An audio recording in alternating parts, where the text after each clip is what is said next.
This Week in Connecticut with Dennis House starts now. Greetings, everyone. I'm Dennis House. Straight ahead today, Congressman John Larson is running for re-election, but facing a few challenges from fellow Democrats. Today, we meet candidate Ruth Fortune. Also, a new candidate in the race for governor, Mike Cerulli, on Ryan Fazio's big step. The University of St. Joseph has seen unprecedented growth. Today, we talk with the president of USJ, Rona Free, and the legacy of Chase Kowalski, who lost his life at Sandy Hook. First up on This Week, the lead, Congressman John Larson is facing several challenges in his race for re-election. Republicans haven't fielded a candidate yet, but Democrats are lining up to run against him. We spoke with Larson 2 weeks ago, last week, Luke Bronin, and today, Ruth Fortune.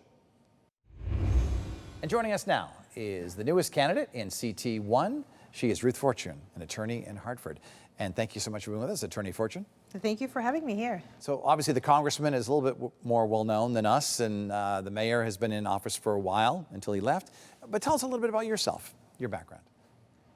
I am an attorney in Hartford, as you mentioned. I am a mother of 3 young children. I'm a wife, I'm a daughter, and my journey here in the U.S. started as an undocumented child.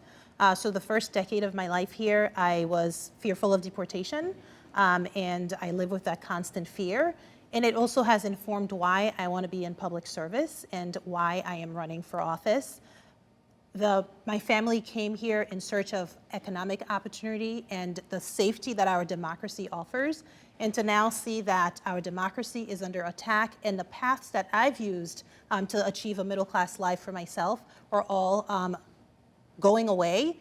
That informs why I want to be of service and want to make life easier for so many Americans and Connecticut families. And how does that fear affect you today, in today's day and age, your daily life? 25 years ago, I didn't speak any English. I was undocumented. I had parents who were also learning all of the customs and traditions of the country. I've had to navigate all of that myself. I say I had to play offense and defense. But I've had 25 years of adjusting to that type of pressure and adjusting to feeling like I have to work for everything that I have. So being under attack now, having the Trump administration demonize immigrants, in some ways, I've had the opportunity to build a tolerance against that. I'm not thrown off balance because I've had to work and fight for everything. And the timidity that I'm seeing in some ways within our Democratic Party, it's not acceptable. We need to be more aggressive, not only to protect our constitutional rights and expand those rights, but also to present a vision to the American people, to Connecticut families that makes sense for them. Tell me about your path to citizenship, how you became one. My path to citizenship was a 17-year journey. So we came here, I was 12 in 2000. The first 10 years, there was no path. And one of the reasons I want to run for office is because in 2010, it was my very last semester of college. A terrible earthquake ravaged my birth country, Haiti, and the Obama administration at the time had a very humanitarian response to Haitians who were living here and who did not have any documentation. They gave us what's called a temporary protected status, TPS. It allowed us to work here lawfully and not have to fear deportation. For me, it made the difference between earning a college degree that I was just going to hang on my wall and never be able to use versus actually getting a job that's commensurate with my education.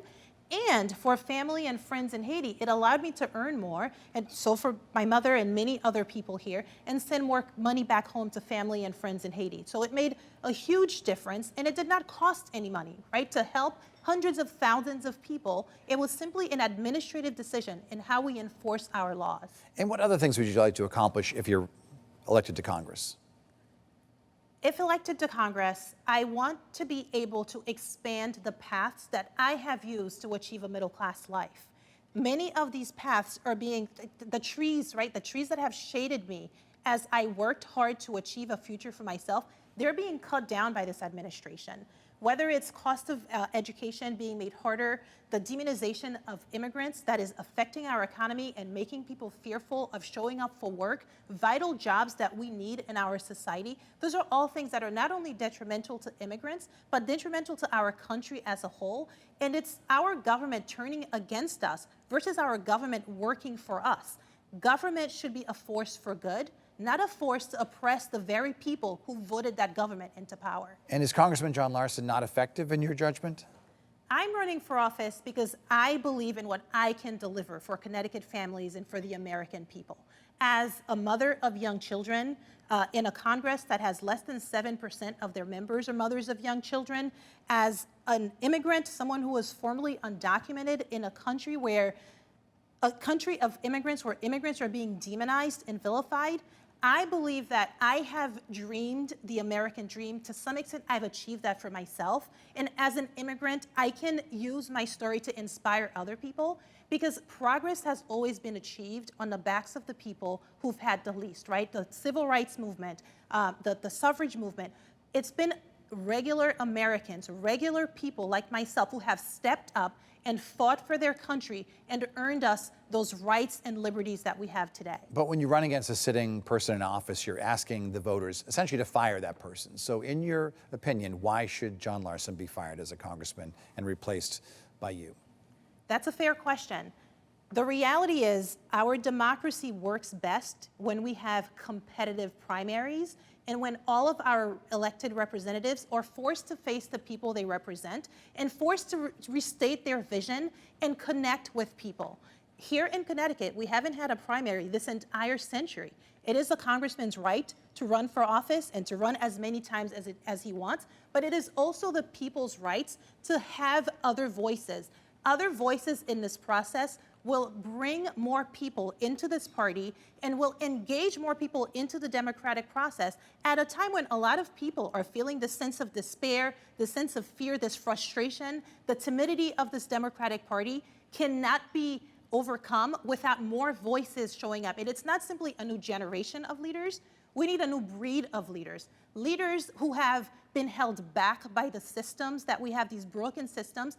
I have a deep understanding of what those struggles are because I've had to live them. I've had to navigate the system, often alone as a child who barely spoke English at the time. My understanding, the experience that I can bring to Washington, D.C., is an experience that is deeply lacking among many of our leaders. And the way we close the gap between our laws and our values is by having people in positions of power who are legislating, but who've also lived with those policies, who've also been held down by the system, so they understand how deeply broken they are. Do you think he's been in office too long? I think we should have a competitive primary, and voters should have a choice. My husband is 44 years old. If he had lived in our first district his entire life, he would have never voted in a congressional primary because we've never had a congressional primary the entire time that he's been a voting adult. Do you think you're a better candidate than former Mayor Luke Bronin? I am a better candidate. I would not be running if I did not think I was the best candidate for this job. The experience that I bring to Washington, D.C., as a mother of young children, as someone who is formerly undocumented, and also as someone who is driven not by what I fear, but what I know can be.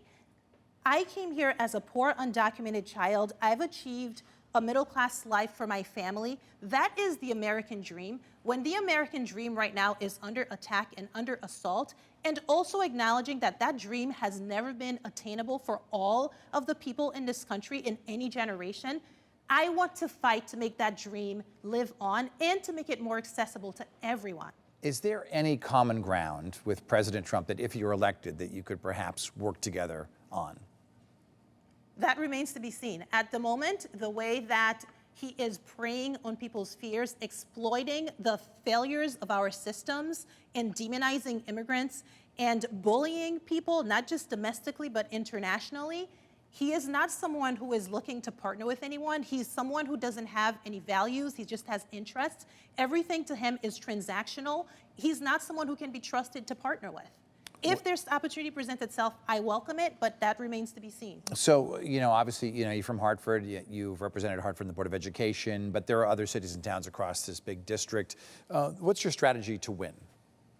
My strategy, one of the reasons I declared my candidacy so early is because I know the task ahead. I'm a trust and estate attorney by trade. That's what I do for a living.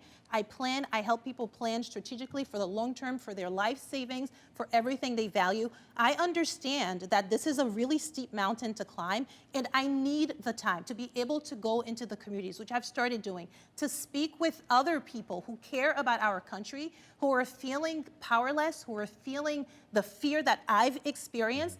it takes time to develop those relationships, to go into the communities, to earn their trust, and also to engage more people in that process. Young people, more naturalized Americans, people who felt underrepresented or completely unrepresented. Ruth Fortune, she's a candidate for Congress in CT1, the 1st Congressional District. Best of luck. Thank you very much, Dennis. Thank you for having me. See you again.